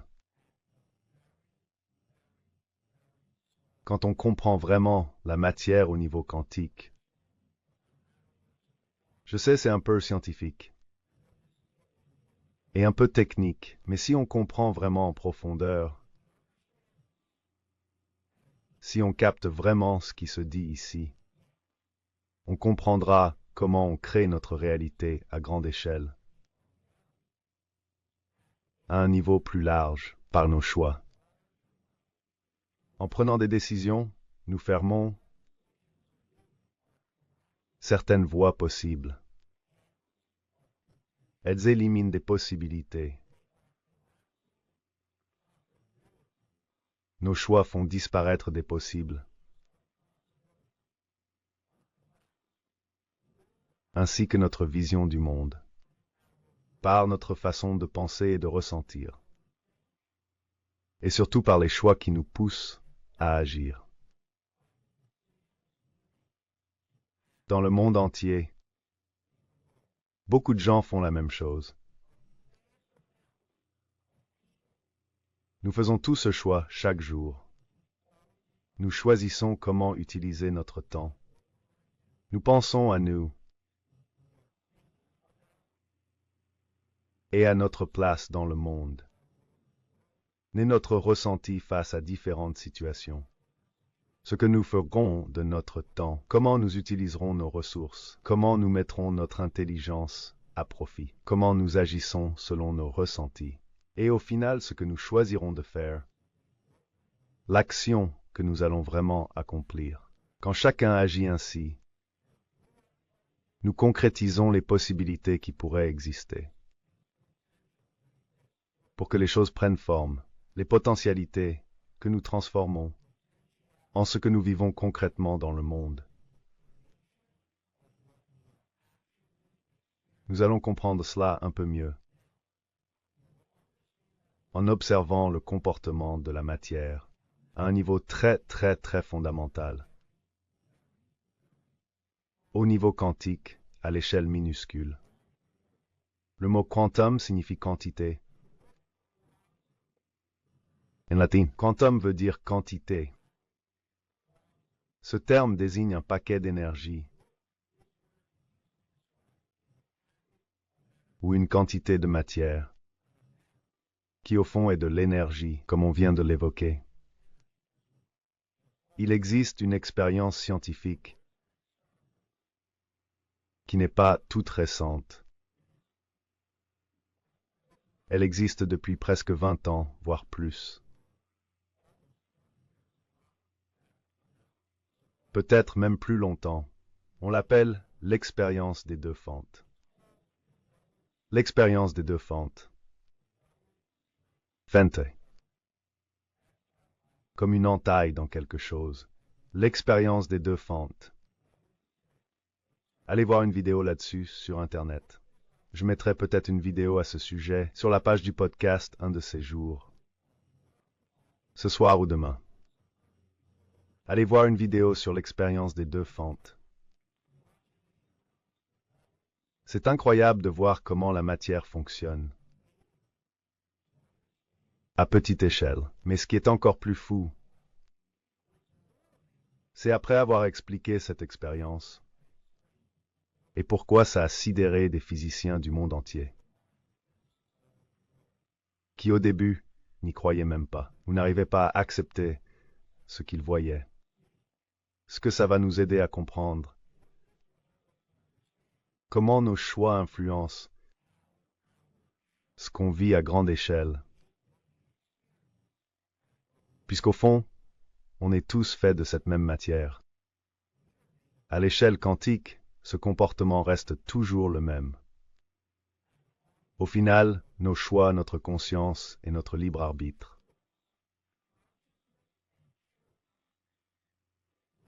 émergent de ce champ de possibilités. C'est de cela dont je vais parler.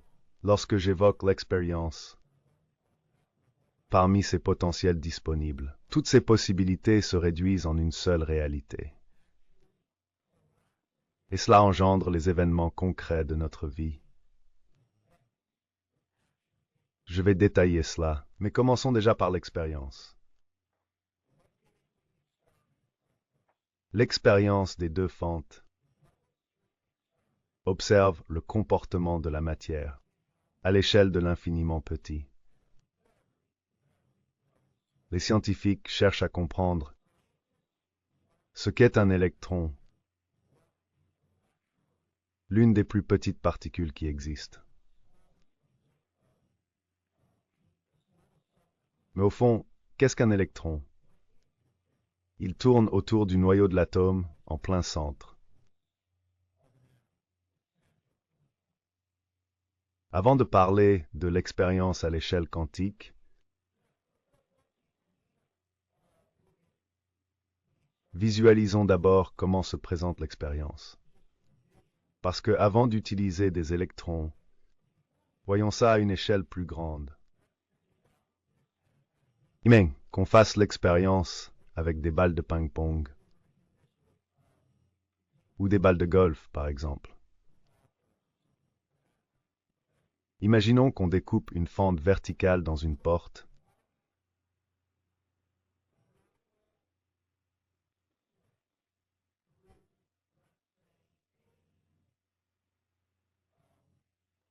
ou un quelconque écran. Imaginons qu'il soit en bois ou en métal. Vous y faites une petite fente verticale.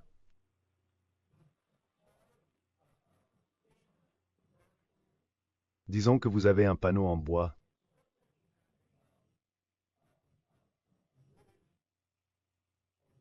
D'environ 2,50 m sur 2,50 m. Et vous allez placer ce panneau en bois devant un endroit où vos projectiles peuvent passer.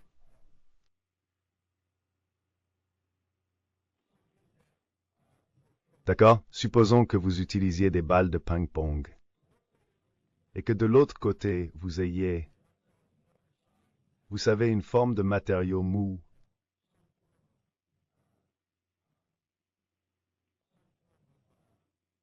que les balles de ping-pong pourraient vraiment rester coincées.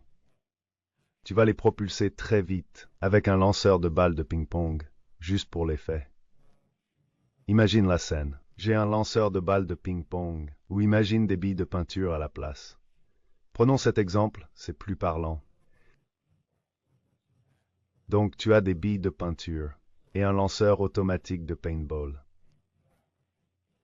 Tu places une barrière en bois devant le mur du fond.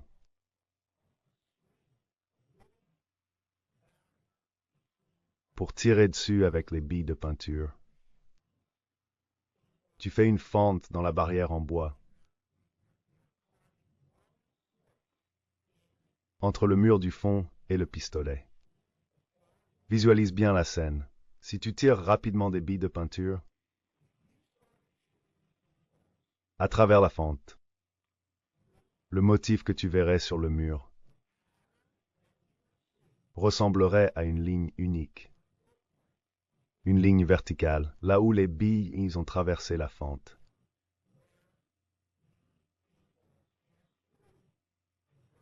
Et sont venus s'écraser derrière. Il y aurait aussi des éclaboussures partout, là où les billes frappent la barrière en bois, placée devant le mur.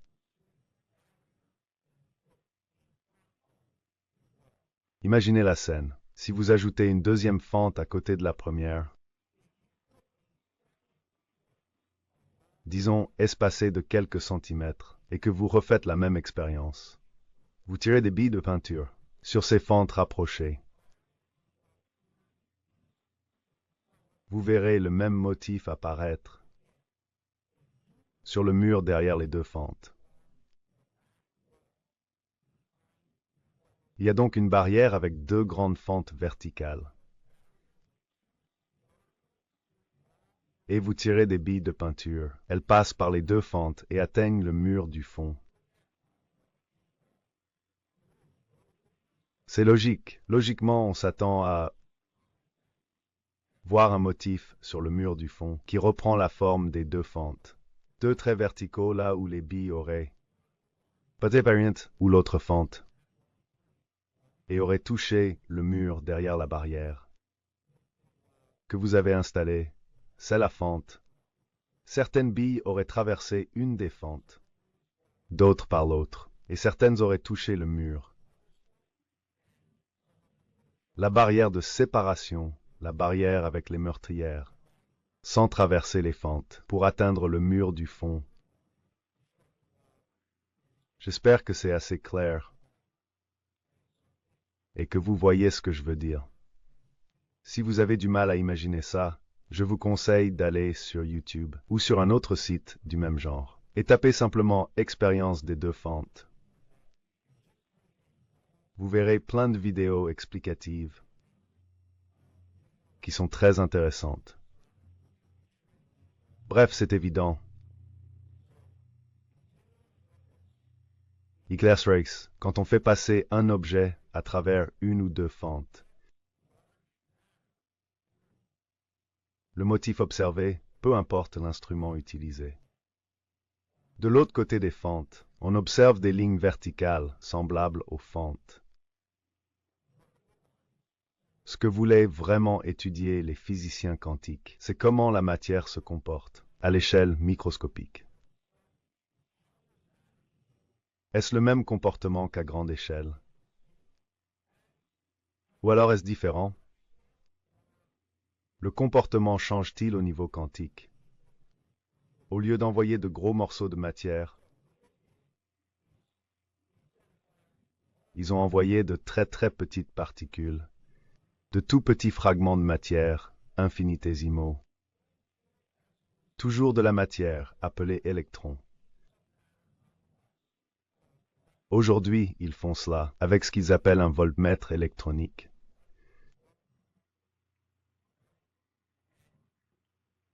Au départ, ils utilisaient un faisceau d'électrons. Ils envoient ce faisceau d'électrons à travers une seule fente.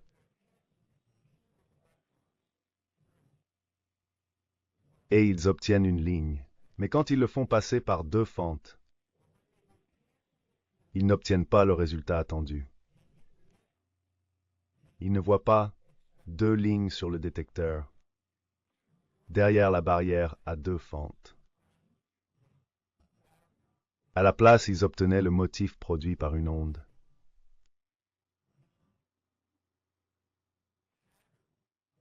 Vous voyez? Je le répète, quand ils faisaient passer de minuscules particules à travers cette double fente, ils obtenaient alors un résultat qu'on observe normalement avec une onde. Moi, c'est ce qu'on appelle une figure d'interférence. Quand on fait passer des ondes, comme celle de l'eau,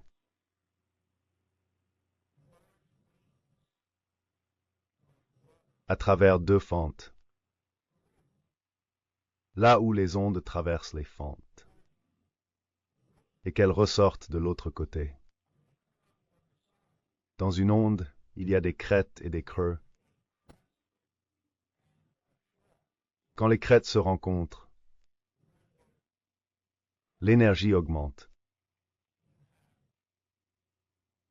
Si une crête et un creux se superposent, l'énergie s'annule. À certains endroits, on n'observe rien. En d'autres endroits, on mesure l'énergie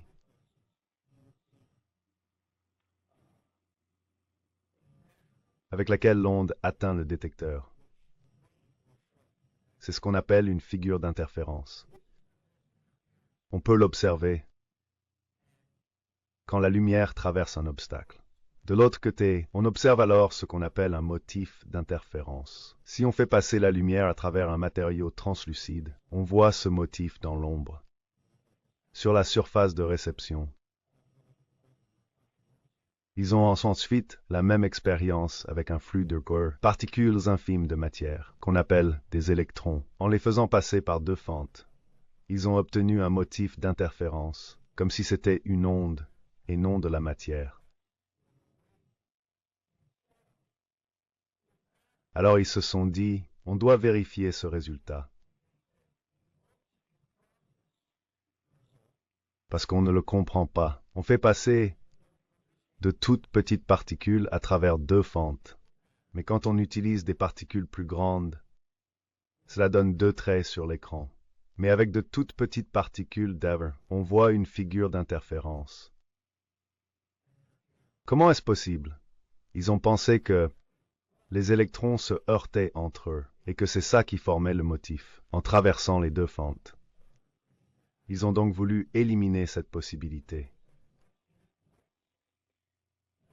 Envoyons les électrons un par un vers un écran percé de deux fentes et voyons le motif qui apparaît de l'autre côté.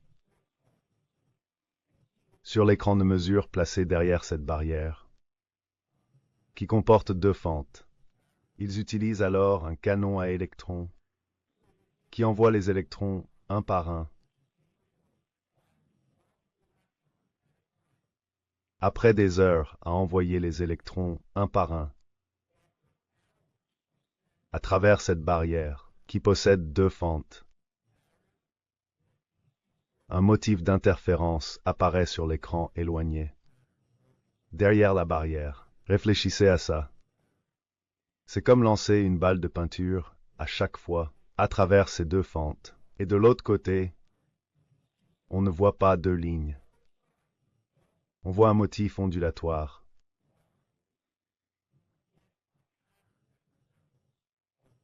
comme des vagues d'eau ou de lumière. Il est impossible que ce motif d'interférence, pour avoir été créé par l'action de ces électrons individuels, entrant en collision avec d'autres et rebondissant au hasard pour produire cet effet. Parce qu'ils ont justement éliminé cette possibilité en envoyant les électrons un par un à travers les fentes. Pensez-y un instant, on se dit que c'est complètement impossible. Comment ont-ils pu faire passer une minuscule particule par ces deux fentes, sans qu'elle trace deux bandes verticales, comme le faisait la matière plus grosse? En fait, c'est parce qu'à l'échelle quantique, la matière n'est pas vraiment solide. Et elle ne l'est pas non plus à notre échelle. Mais ça en donne juste l'impression, à cause d'une propriété spécifique. C'est ce que les scientifiques ont commencé à saisir, en intégrant l'observation dans l'expérience. C'est ainsi qu'on a appelé ce phénomène l'effet observateur. L'effet d'observateur. D'accord, ils ont placé un appareil de mesure devant l'une des fentes. Une seule fente suffit. Pas besoin de le faire sur les deux. Une seule suffit. On pourrait aussi le faire sur les deux, mais une seule suffit. Ils voulaient mesurer combien d'électrons tirés avaient effectivement traversé cette fente précise. Ils quantifient ce qui se passe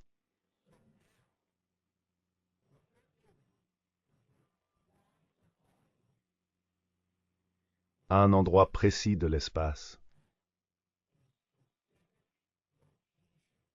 Ils mesurent combien d'électrons franchissent une fente.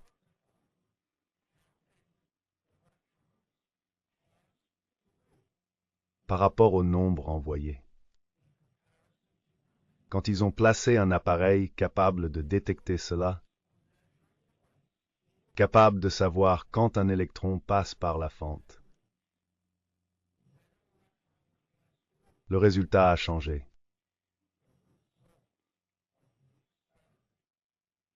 Sur l'appareil derrière les deux fentes, ils ont vu deux lignes. L'électron n'agissait plus comme une onde de probabilité.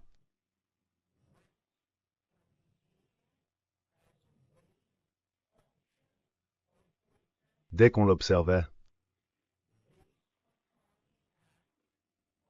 et qu'on mesurait l'électron à un endroit précis dans l'espace, à un point particulier, exactement, au moment où il franchit l'une des fentes. Rien qu'en observant l'expérience, toutes les possibilités disparaissaient.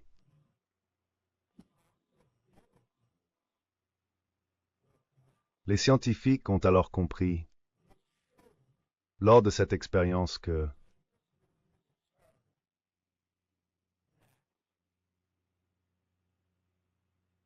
l'électron n'est pas un objet matériel. C'est juste une onde de probabilité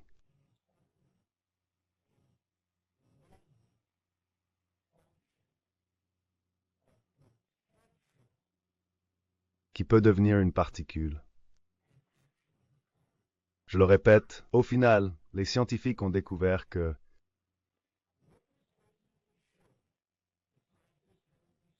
quand on envoie les électrons un par un, ils se comportent comme des ondes. Mais si on l'observe,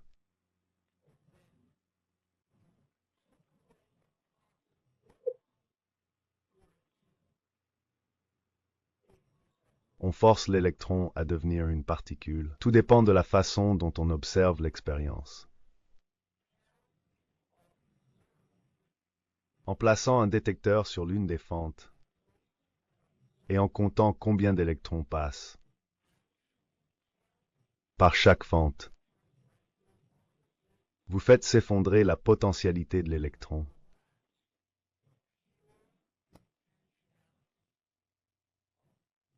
Et cet acte d'observation a fait apparaître la particule. L'électron n'était pas une particule avant que l'expérience soit conçue ainsi, spécialement pour qu'on puisse l'observer comme une particule. Si on retire le détecteur des fentes et qu'on ne sait plus par où passent les électrons, combien d'électrons passent par chaque fente? Le motif d'interférence réapparaît. Quand on remet l'observateur, on obtient deux bandes. L'électron ne devient de la matière qu'au moment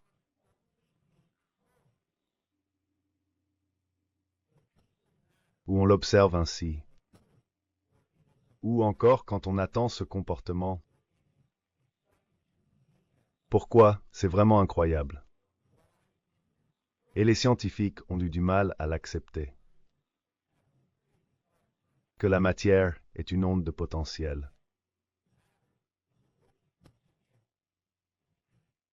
Et c'est seulement quand la conscience intervient que la matière devient vraiment solide.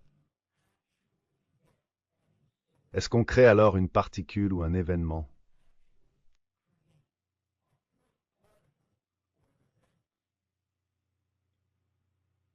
Au début de l'expérience, où un électron passe à travers les fentes, il ne devient réellement matière que lorsqu'il frappe l'écran de fond. Et on observe une figure d'interférence, car jusqu'à ce moment-là,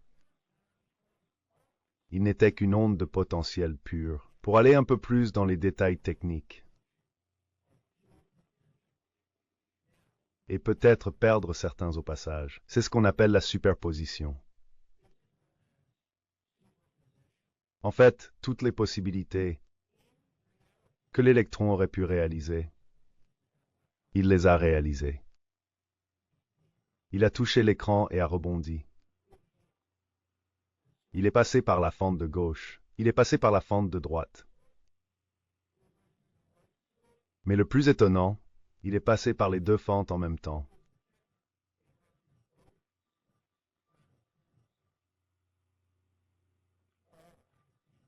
Toutes les options étaient possibles.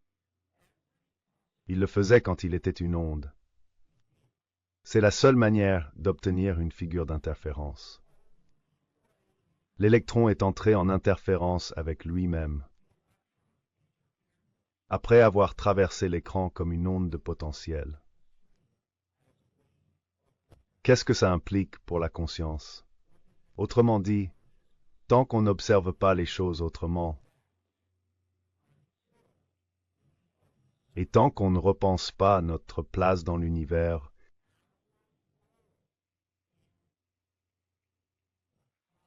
on ne va pas travailler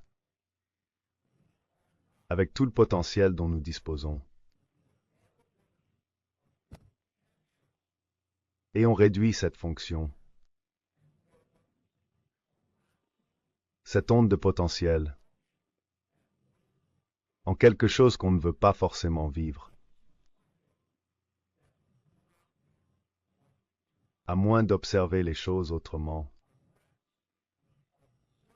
et que nous les voyons aujourd'hui de façon très différente de ce qu'on pensait jusque-là. Voici l'expérience des deux fentes quantiques.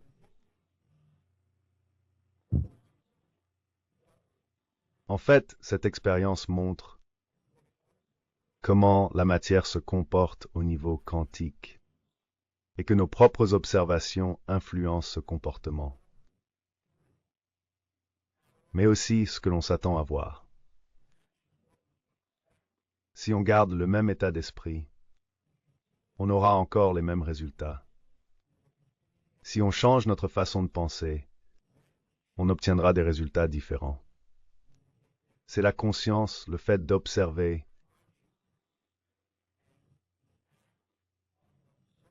qui crée la réalité qu'on vit. C'est pas juste une idée New Age.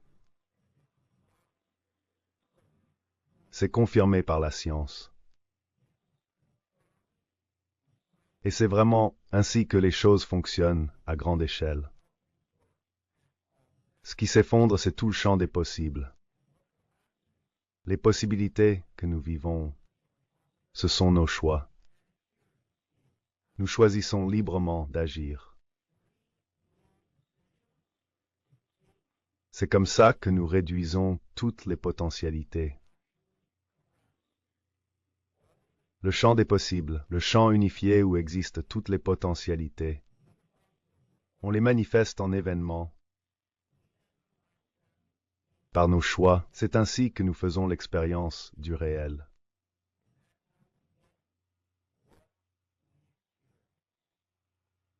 Voilà où je termine avec l'illusion des 5 sens.